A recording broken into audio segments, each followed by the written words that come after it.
Oke, baik, terima kasih atas waktunya. Jadi di sini, saya akan membawakan materi webinar, tentang peran media sosial dalam mempengaruhi opini publik, di era digital. Jadi sebelum itu, perkenalkan, nama saya. Nama saya Kade Dwi Budayani, mahasiswa program studi Sistem Informasi, kampus ITB Stikom Bali. Nah, berikut kontak person saya. Nah, jadi berikut, pembahasan yang akan saya bahas untuk beberapa jam ke depan.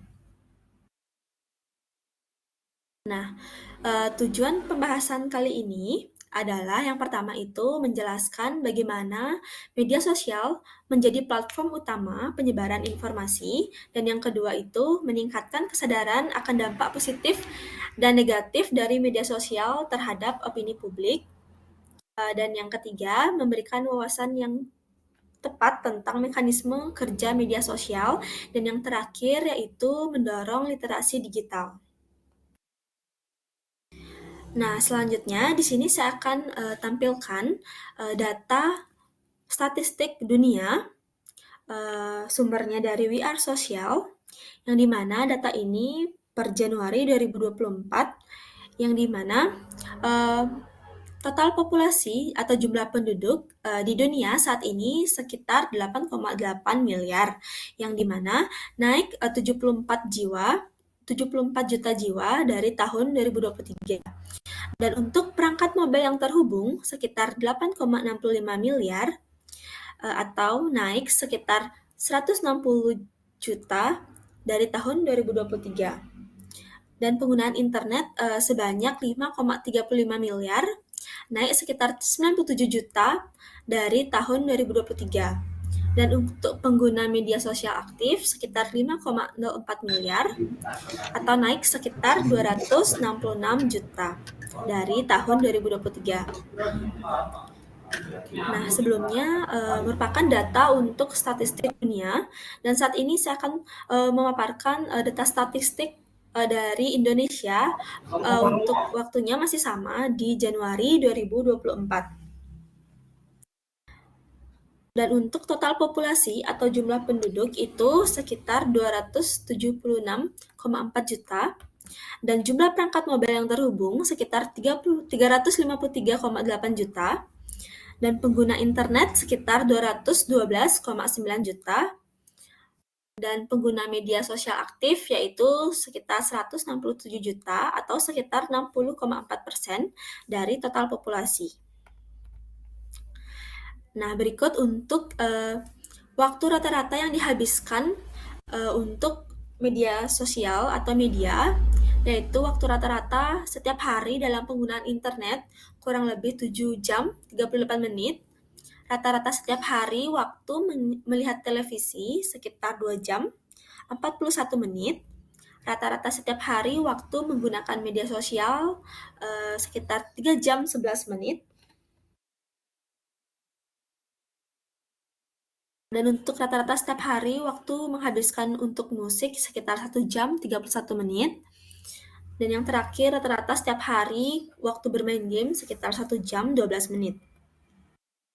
Nah, selanjutnya saya akan memberikan penjelasan bagaimana peran utama media sosial dalam pembentukan opini publik.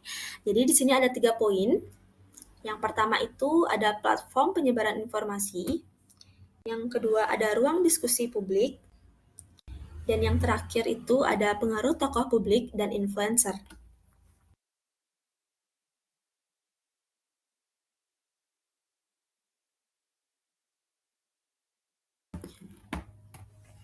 Nah, selanjutnya, media sosial memungkinkan informasi menyebar dengan cepat dan luas, tidak terikat oleh batasan geografis maupun waktu. Berita atau opini dapat mencapai jutaan orang hanya dalam hitungan menit. Dalam konteks ini, media sosial berperan sebagai amplifier yang memperbesar pengaruh suatu informasi. Sebagai contoh, sebuah postingan viral di Twitter bisa mendapatkan ribuan retweet dalam beberapa jam dan menyebar ke berbagai belahan dunia. Nah, selanjutnya contoh kasus dari contoh penyebaran informasi yaitu dari kasus pemberitaan kematian Brigadir J di tahun 2022, yang dimana kasus ini menjadi viral di media sosial, terutama di Twitter dan YouTube. Dan informasi ini pertama kali tersebar dari unggahan video dan berita di media sosial yang mempertanyakan kebenaran kronologi kejadian. Nah, poin yang di sini yang akan saya bahas yaitu bagaimana penyebaran informasi yang cepat pada kasus ini, yaitu media sosial menjadi platform utama bagi netizen untuk mendiskusikan, menelusuri, dan berbagi opini tentang kasus ini. Setiap perkembangan terbaru mengenai kasus tersebut langsung dibagikan dan dapat perhatian besar dari warganet. Nah, hanya dalam waktu beberapa jam setelah informasi ini diunggah, ribuan komentar dan retweet bermunculan menjadikan kasus ini topik hangat yang diperbincangkan secara nasional, bahkan menjadi perbincangan di media internasional. Poin selanjutnya yaitu peran media sosial sebagai amplifier, yang dimana berbagai teori dan spekulasi yang muncul di media sosial memberikan dasar pada pihak kepolisian dan pemerintah untuk mengusut kasus ini secara lebih transparan.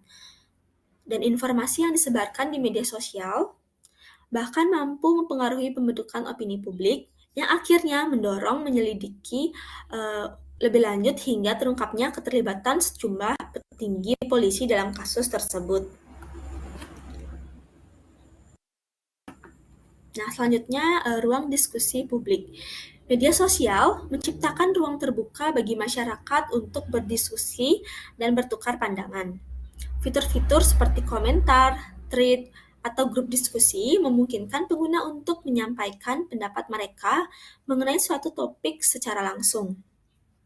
Fenomena ini menjadikan media sosial sebagai public sphere baru di mana diskusi dan debat tentang isu-isu penting dapat berlangsung. Nah, contohnya seperti diskusi tentang pengaruh pandemi COVID-19 terhadap kehidupan masyarakat di tahun 2020 sampai 2021. Nah, saat pandemi COVID-19 melanda Indonesia, media sosial menjadi ruang diskusi utama bagi masyarakat untuk membicarakan dampak pandemi terhadap kesehatan, ekonomi, dan kehidupan sehari-hari.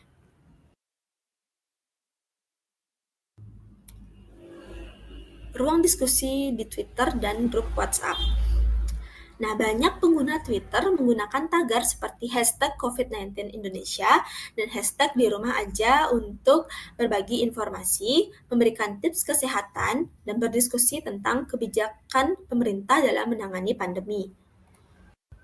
Nah, grup WhatsApp menjadi tempat bagi keluarga, teman, dan komunitas untuk berdiskusi tentang bagaimana cara menghadapi pandemi, berbagi pengalaman, serta menyebarkan informasi terkait vaksinasi dan protokol kesehatan. Nah, apa dampak dari diskusi publik ini? Diskusi ini menciptakan kesadaran bersama dan solidaritas di antara masyarakat, terutama dalam menghadapi kesulitan yang muncul selama pandemi. Media sosial juga membantu masyarakat terhubung dan saling memberikan dukungan di tengah keterbatasan interaksi fisik. Selanjutnya itu, yang ketiga ada tokoh yang berpengaruh dapat memanfaatkan media sosial untuk menyebarkan pandangan mereka yang seringkali diterima dengan kredibilitas tinggi oleh para pengikut. Contohnya seperti pengaruh influencer dalam tren produk kecantikan dan gaya hidup. Influencer di Indonesia seringkali menjadi acuan dalam menentukan tren produk kecantikan, mode, dan gaya hidup. Salah satu ulasan positif dari seorang influencer ternama dapat mendorong lonjakan penjualan produk tertentu dan mempengaruhi preferensi pasar.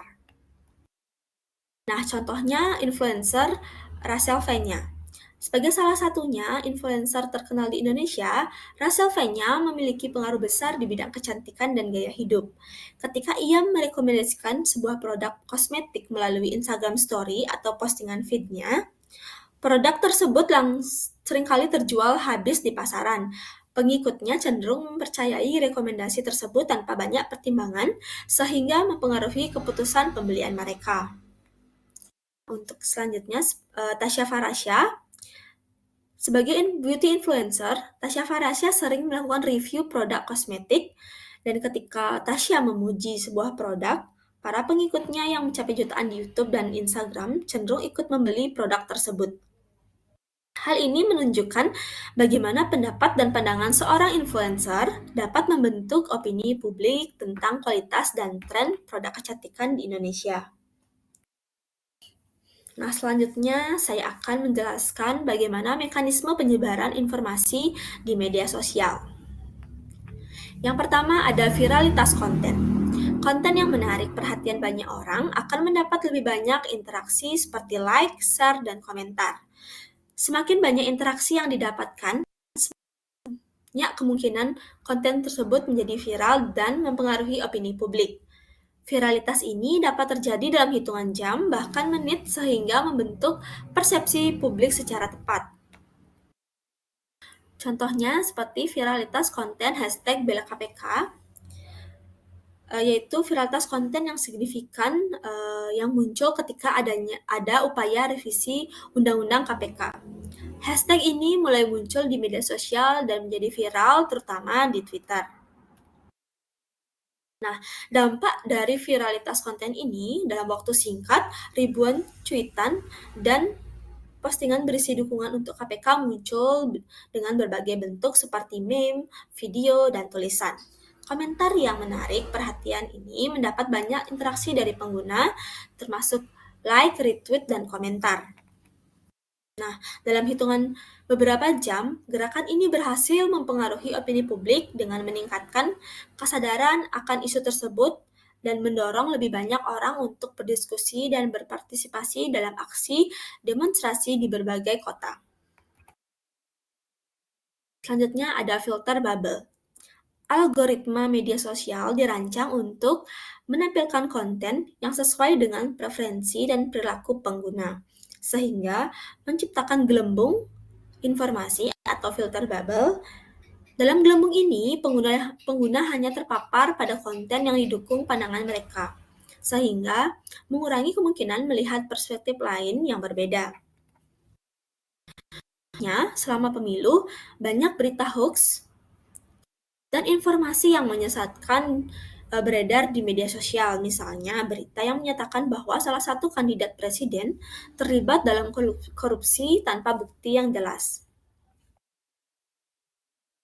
Nah, dampaknya, algoritma media sosial cenderung memperlihatkan konten yang sejalan dengan preferensi pengguna. Jika seorang cenderung mengikuti akun-akun yang mendukung salah satu kandidat, mereka akan terus mendapatkan konten yang mendukung pandangan tersebut, menciptakan filter bubble. Pengguna tidak dapat perspektif yang berbeda atau informasi yang seimbang, sehingga mereka cenderung mempercayai berita hoax tersebut tanpa melakukan verifikasi. Nah, untuk penyebarannya, informasi yang salah ini seringkali menyebar luas, mempengaruhi pandangan pemilih, dan menciptakan ketidakpercayaan di kalangan publik terhadap kandidat yang bersangkutan. Nah, selanjutnya, echo chamber. Pengguna media sosial cenderung berinteraksi dengan orang-orang yang memiliki pandangan serupa, menciptakan ruang diskusi yang homogen, dan hal ini dapat memperkuat pandangan mereka sendiri dan menutup kemungkinan menerima pandangan yang berbeda, yang pada akhirnya mengurangi keberagaman opini dalam diskusi publik. Contohnya, kelompok diskusi di Facebook Indonesia, banyak grup Facebook yang membentuk berdasarkan minat atau pandangan politik tertentu. Misalnya, grup yang mendukung satu partai politik tertentu sehingga seringkali berisi anggota yang memiliki pandangan serupa. Dampaknya, dalam grup tersebut, anggota sering berbagi artikel, video, dan komentar yang mendukung pandangan mereka. Diskusi cenderung homogen dan tidak membuka ruang untuk perspektif yang berbeda. Hal ini memperkuat keyakinan anggota grup akan pandangan mereka, dan mereka mungkin menjadi semakin tidak terbuka terhadap argumen yang bertentangan. Dengan semakin banyaknya interaksi dan dukungan di dalam grup, pandangan yang ada dalam grup tersebut hanya terlihat sebagai kebenaran yang tidak terbantahkan, mempengaruhi opini publik di luar grup itu sendiri. Selanjutnya, apa saja faktor-faktor yang mempengaruhi opini publik di media sosial? Yang pertama ada kredibilitas sumber. Kredibilitas suatu sumber informasi sangat menentukan seberapa besar pengaruhnya terhadap opini publik. Informasi dari berbagai sumber yang menganggap kredibel, seperti media resmi, pakar, atau tokoh berpengaruh, lebih mungkin untuk dipercaya dan diadopsi oleh pengguna. Pernyataan resmi dari pemerintah selama pandemi COVID-19, informasi mengenai vaksin dan protokol kesehatan seringkali disebarluaskan oleh pemerintah dan organisasi kesehatan resmi seperti WHO. Nah, dampaknya, ketika pemerintah Indonesia mengeluarkan pernyataan resmi mengenai keamanan dan efektivitas vaksin, informasi tersebut cenderung lebih dipercaya oleh masyarakat karena berasal dari sumber yang kredibel. Berita dari media resmi seperti Kompas atau Tempo dapat mengutip pernyataan tersebut juga lebih banyak perhatian dan kepercayaan dari publik. Dengan demikian, masyarakat lebih mudah menerima dan mengikuti saran pemerintah mengenai vaksinasi yang pada akhirnya berdampak positif terhadap tingkat vaksinasi di Indonesia. Selanjutnya ada interaksi sosial. Jumlah likes, komen, dan share seringkali dianggap sebagai indikator kredibilitas atau relevansi informasi. Informasi yang memiliki banyak interaksi sosial seringkali dianggap sahih dan valid dibandingkan informasi dengan sedikit interaksi.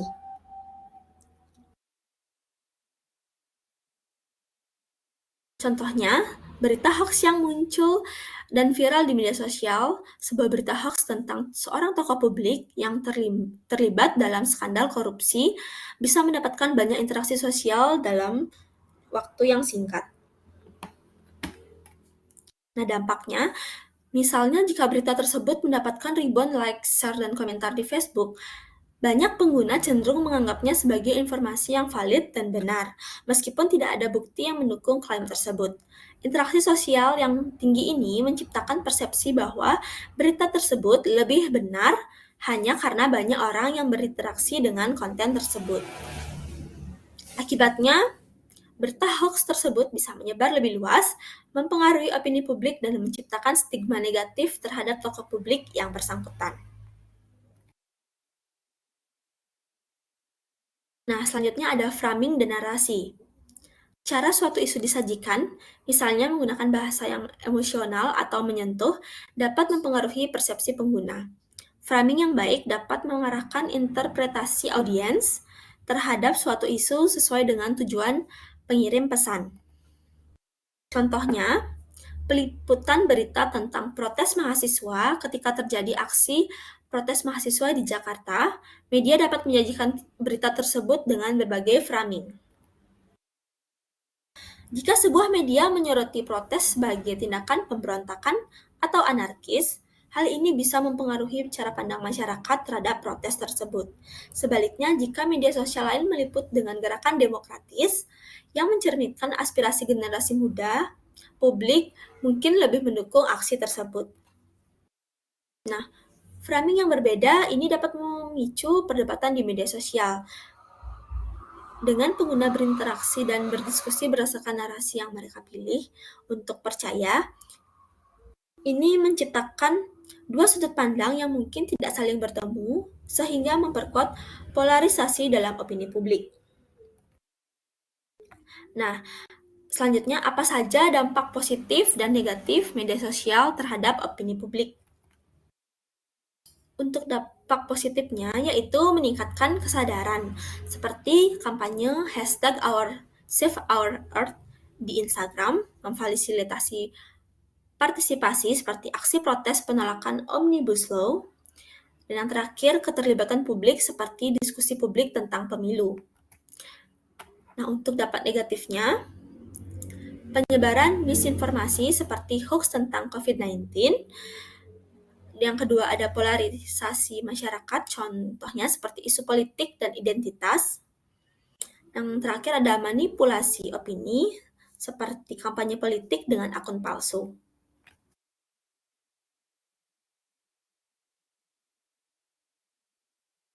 Nah, jadi kesimpulan dari pemaparan materi saya sebelumnya, yaitu media sosial telah menjadi platform yang sangat berpengaruh dalam membentuk opini publik di era digital. Dengan kemampuan menyebarkan informasi secara cepat dan luas, media sosial dapat memperkuat kesadaran masyarakat terhadap isu-isu penting.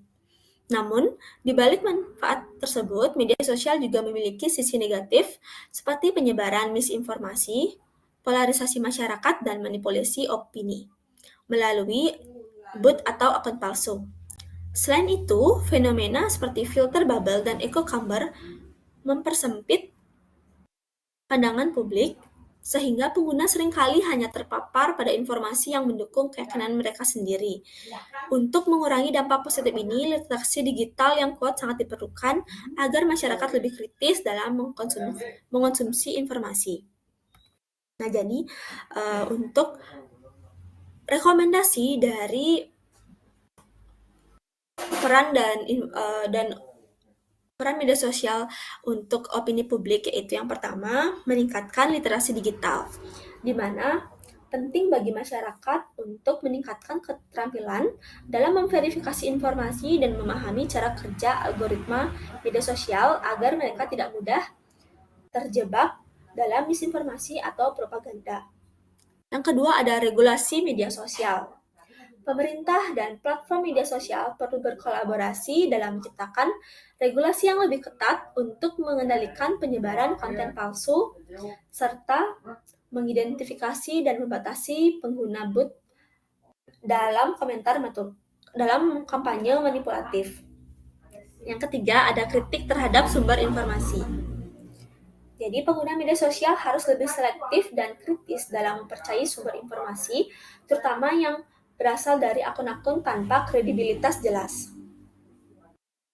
Dan yang terakhir itu ada partisipasi positif. Jadi masyarakat diharapkan menggunakan media sosial secara bijak dengan berpartisipasi dalam kampanye-kampanye positif yang dapat memberikan dampak nyata bagi isu sosial dan lingkungan.